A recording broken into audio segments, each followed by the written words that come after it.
Hi everybody, I'm Matt Douglas alongside Marissa McNees for the Lorain County Blitz, a product of the Chronicle Telegram and AM 930 100.3 FM WEOL.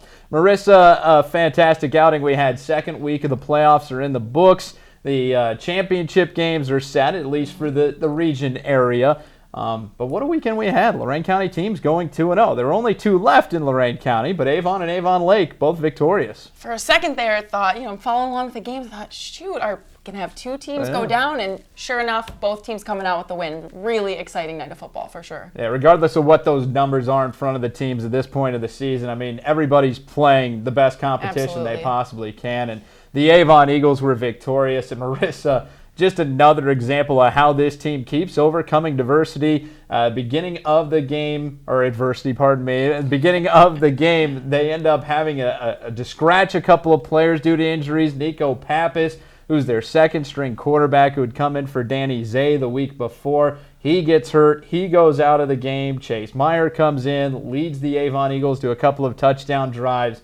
I really don't know you can put a story together like this and see a team still come out victorious against a very good Benedictine Bengals team, 49-28. I know Coach Elder, I think, said after the game, it's almost a sick joke at this point. They just these injuries just keep piling up, and somehow this team continues to find a way to win. I mean, it's the standard of the program, sure, but I mean, what does it say about this team and these kids who just their drive to win just seems to overcome everything else at this point. Another player was hurt earlier in the year, Nick Perusic, their running back. Well, Devin Hunter stepped in. He had 206 rushing yards, 5 touchdowns in that game against Benedictine.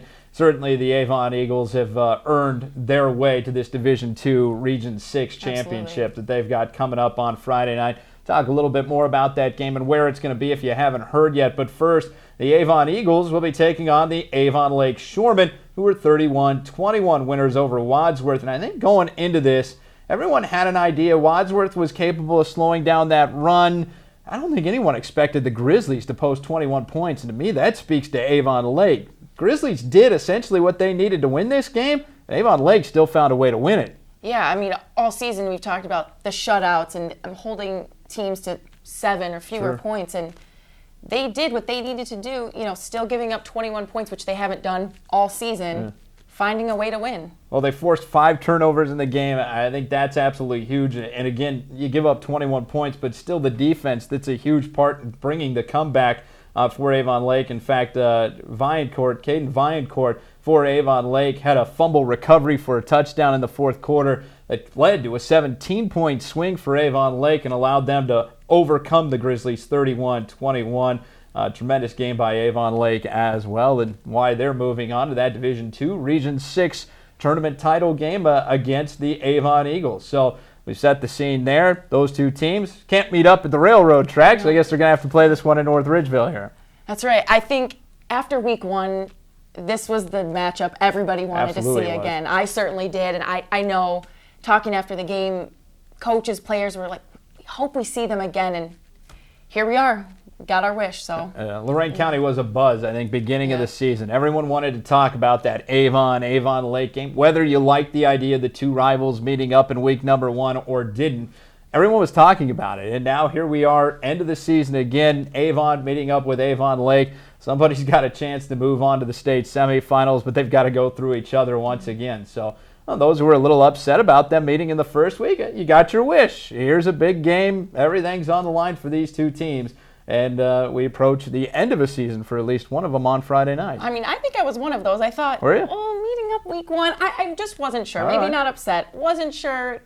Biggest rivalry game scheduled in week 1, but seems like it worked out just fine. So that's the beauty of football, though. I mean, we all can agree to disagree, and in the end, we all get our wish. They're meeting up again, rivals, for the chance to move on to the state semifinals. Again, that game on Friday night. For those who'd like to attend, it is at North Ridgeville. That's the neutral site decided on by these two teams in the OHSAA. And if you can't get there, of course, you can hear that game on AM 930, 100.3 FM. We're going to have it for you for obvious reasons. The two Lorain County teams left.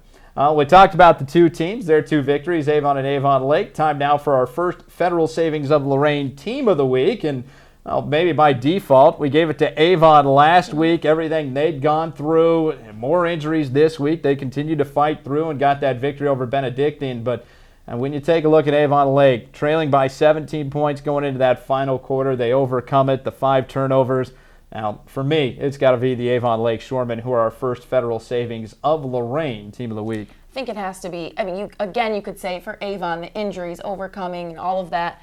But Avon Lake, I think, really needed to show they can score. They scored 17 unanswered. They need that going into this tough matchup against Avon, who can obviously put up a ton of points. So. Yeah, I think they won a game people, frankly, thought when Wadsworth put 21 up, I don't think the Shoremen are getting through this. Right. Shoremen found a way to do it. For that, again, the Shoremen are our first Federal Savings of Lorain Team of the Week.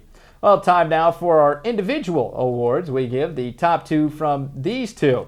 And looking at our Team of the Week, I had to stay right there with the Avon Lake Shoremen. Nate Sacalo, 2 interceptions in that game against Wadsworth. He's a huge player who plays a big part in that turnaround.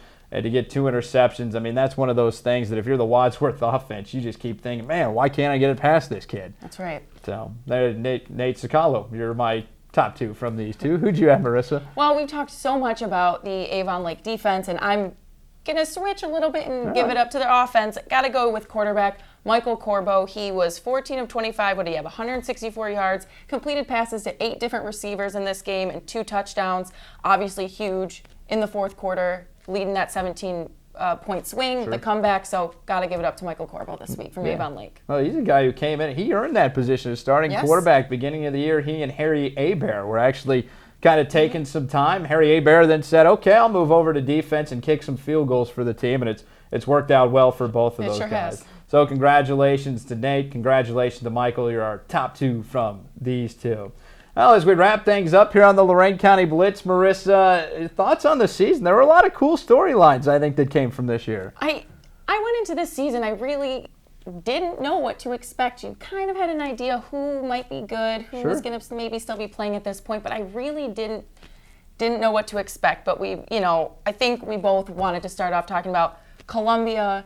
A huge surprise, right, for both of us, coming in and winning 4 of their last 5, a young team.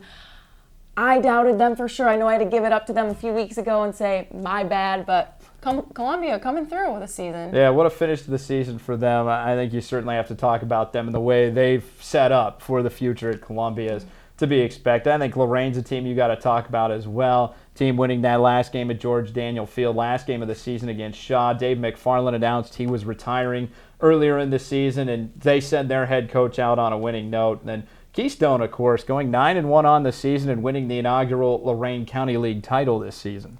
I think people, we expected maybe they would still be playing at this point, too. One of the best teams in the area, without a doubt, but does not take away from the incredible season they had. Jacob Shackelford, one of the best seasons of any football player we've seen this season in a while, and they're going to be talking about that for a long time. Ryan Shackelford, his younger brother, doing a tremendous job as well. And word of note, Clyde, who ended up upsetting the Keystone Wildcats, who were the top seed in that bracket. Clyde's still alive, so Clyde's playing some very good football right now. I think they just ran into a tough team at the wrong time. Right. Well, that just about does it for us here on the Lorain County Blitz as we wrap things up. Still a few more things to come your way in the weeks ahead. But, Marissa, it's been a pleasure working with you here in this time. Yeah, it's been a blast. Happy to join. We were sad to see Tim go, but we were happy to fill in for him for sure. Of course, big thank you to Tim Alcorn as well, my partner in crime at the beginning of this whole escapade when we got it started way back in September. Hard to believe it's been that long ago.